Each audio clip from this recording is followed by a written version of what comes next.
Assalamualaikum warahmatullahi wabarakatuh. Perkenalkan, nama saya Laura. Saya berasal dari kelas 3D Akuntansi Syariah NIM 120160012. Alhamdulillahirobbilalamin. Wassalatu wassalamu ala asrofil anbiya'i wal mursalin Sayyidina Muhammad wa ala alihi washabihi ajmain, amma ba'du. Baiklah, di sini saya akan menjelaskan tentang pertemuan ke-6, yaitu riset pemasaran Islam. Riset adalah penelitian, berasal dari kata re dan search, mencari sesuatu yang baru, mencari hakikat. Dari kata riset, bagaimana kita mencari sesuatu yang baru, mencari sesuatu di belakang kejadian fenomena, atau mencari penyelesaian masalah lewat riset atau penelitian. Selanjutnya, menurut Mahorter adalah Amerika Marketing atau AMA mengatakan bahwa riset pemasaran adalah identifikasi, pengumpulan, analisis, dan penyebaran informasi yang sistematis dan objektif untuk meningkatkan pengambilan keputusan yang berhubungan dengan identifikasi dan sosial masalah-masalah dan kesempatan-kesempatan dalam pemasaran. Selanjutnya ada surah An-Nisa ayat 64. Isi kandungan dari surah An-Nisa adalah Allah SWT memerintahkan kepada orang-orang mukmin agar mengadakan penelitian lebih dahulu sebelum membunuh seseorang yang dianggap musuh, agar jangan sampai membunuh seseorang yang telah menganut agama Islam, apalagi jika pembunuh itu dilakukan hanya karena keinginan untuk memiliki harta bendanya. Selanjutnya, riset dalam Islam merupakan suatu penelitian yang dilakukan untuk mengangkat derajat umat Islam dan juga bermanfaat bagi kemasalahan hidup manusia, baik itu secara teoritis atau akademis maupun secara empiritis atau lapangan. Quran Surah Yusuf ayat 101. Qul yanzuru maza fi samawati wal ar wa ma tuknil ayatu wa ma nuzuru an qaumil la yuminu. Isi kandungan ini Allah memerintahkan kepada Nabi Muhammad, katakanlah kepada mereka, perhatikanlah ciptaan Allah, yaitu apa saja yang ada di langit dan di bumi. Jika mereka mau menggunakan akal mereka untuk memikir tanda-tanda kebesaran dan kekuasaan Allah, tentu mereka sudah beriman, apalagi keberadaan tanda-tanda kebesaran Allah di langit dan di bumi serta diutusnya pada Rasul tidak juga menjadikan mereka beriman. Selanjutnya, riset pemasaran dalam Islam sangat penting karena riset digunakan untuk melakukan pengumpulan, pengolahan. Dan selanjutnya saya juga ketahui tentang riset pasar kuantitatif, melibatkan pencarian data numerik. Dan juga ada selanjutnya samplingan, merupakan metode pemilihan kelompok. Selanjutnya proses manajemen pemasaran terdiri dari penelitian dan memilih pasar sasaran, pengembangan strategis pemasaran, perencanaan program pemasaran, pelaksanaan serta pengembalian upaya pemasaran.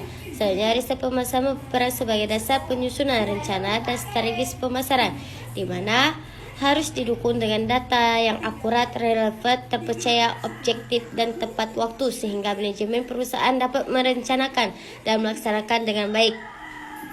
Selanjutnya, riset pasar atau pemasaran bentuk kegiatan berupa perumusan masalah, pengumpulan data, analisis, dan pelaporan yang disusun secara sistematis sebagai pedoman dalam menentukan strategis pemasaran produk. Selanjutnya ada dua klasifikasi riset pasar, yaitu riset identifikasi masalah. Identifikasi masalah ini terdiri dari 5 marketing potensi riset, marketing sensor atau riset gambar, riset pelamanan, riset strategis bisnis.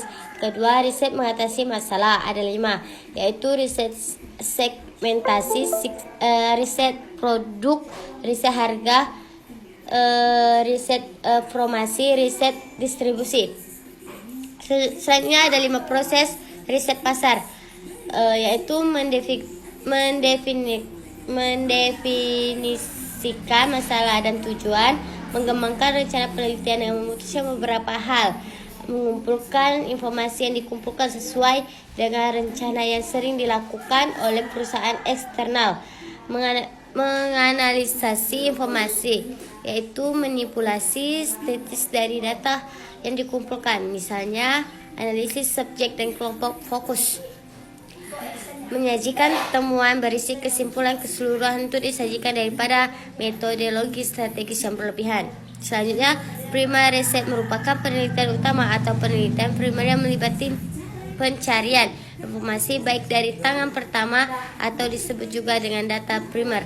Selanjutnya, adanya metode primer, yaitu questionnaire focus group atau observation atau pengamatan. Selanjutnya ada manfaat primer riset, yaitu secara level dengan bisnis, data tertik diperoleh, pesaing tidak memiliki akses ke temuan. Ada juga kelemahan, yaitu membuang waktu, sering mahal, dan juga hasil mungkin penyesatan jika ukuran sampel terlalu kecil. Respon set yang kecil untuk melakukan penelitian, bukan seluruh populasinya. Selanjutnya ada 3 macam metode yang digunakan dalam sampling, yaitu pengambilan sampel acak, pengambilan sampel bertingkat. Dan selanjutnya adanya definisi pemasaran, yaitu suatu proses sosial di mana ada kelompok masyarakat ataupun individu ingin memenuhi kebutuhan dan keinginan